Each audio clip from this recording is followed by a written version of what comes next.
Alright, more boat work today. Got some edges of the upper deck that are a little bit rotten. Luckily, this boat it's a Taiwanese trawler, of course, but this boat was actually made fairly well. A lot of these Taiwanese trawlers, the upper deck was made of little squares of thin parquet that they use for the floor, and they had it left over, and they would just line the top and put epoxy and parquet. And this one, fortunately, is made up of planks. You can see the planks.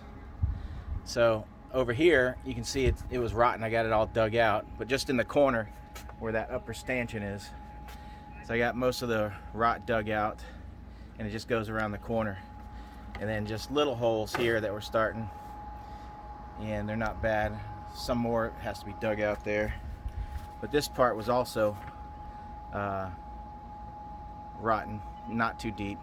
So I drilled some holes down there, stuffed it full of wood, pumped a bunch of thickened epoxy in there, and of course it's just now beginning to sand, and I'll have to put another coat on there to get it done, get this whole back end filled out,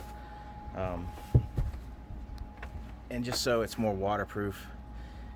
Now luckily this thing was pretty well made. It's made of you can see, let's see here, so there's fiberglass, let's look over here, fiberglass, wood, fiberglass, wood, and then there's little pieces of fiberglass in between each section.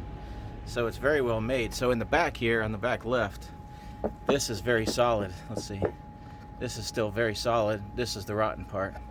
So I had one structural piece that's still, you know, very, very solid. You could stand on it, and so mostly by filling it, it'll be plenty strong. Over here it was the opposite. It was the lower piece that was rotten, and the upper piece was perfectly fine. So in both sections, neither was both rotten, and this is very, very strong. And you can it's the upper deck here, but you can stand on it, and you can stand right on the edge. It's no problem. So it's a pretty simple repair. I'm actually mixing up some thickened epoxy and putting it in my little air gun. I'll show you that later. But one thing I did want to show you, let me put my mask on, hold on. Actually, I'll put my mask on when I cut it, but this is a little piece of Kusa board that I'm going to be cutting for the edge. But this Ryobi tool right here, I talked about it before. I have Ryobi stuff, and it comes in handy. That Ryobi tool cuts fiberglass, Kusa board, wood, and it cuts it like a dream. And I've got all kinds of tools. Obviously I've got drills, heat gun, flashlights, fans, big lights, caulking gun for all the you know, the 5200 and whatever. So I've got tons and tons of Ryobi tools, and they all come in handy.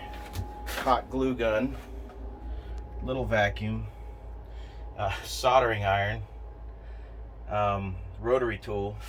Now obviously this place is a pigsty. I've just gotten so far ahead of myself that I can't quite keep up, and there's just not enough space. And I got 4 projects going at once, where you put some epoxy in, you gotta wait, you just go work on another project somewhere else. I've also got some Milwaukee. Actually those are real nice. Those are die grinders, straight and an angled, and it works very good. So alright, let me put my mask on, and we'll cut that little piece of Kusa board. I'll show you how easy that thing works.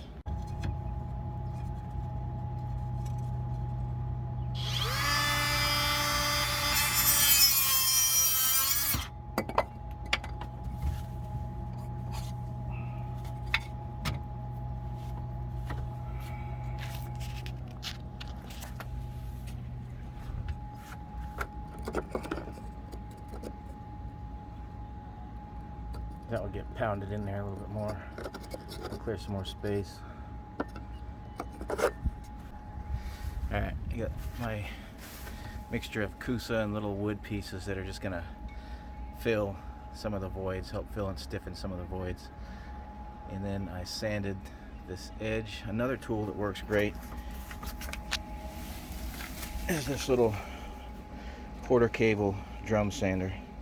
It gets a lot better bite than a belt sander sometimes, and you can one hand this. Alright, it's all filled with either wood, Kusa board, and very thickened epoxy. You can see the existing wood right there, and it was actually still in good shape where it was exposed. Just right here and over there, and a couple little sections that were small. And over here, here's the stanchions. Where is it? Right here. So I know I got enough in there because you can see there's squeeze out right there. Squeeze out under there, so I'll have to lift that up, sand those sections down, sand all this down when it cures. I missed a spot right there. We'll see after I sand how bad that is. Fair everything in and go over it one more time. I could go over it with a little bit of glass, but I don't think I'm gonna, because there's a wood cap just like that over there, and that wood cap is going to be redone and put right back on. Alright, just got to do a little more sanding. You can see the individual planks there. These are the ones that I filled in right here and right here.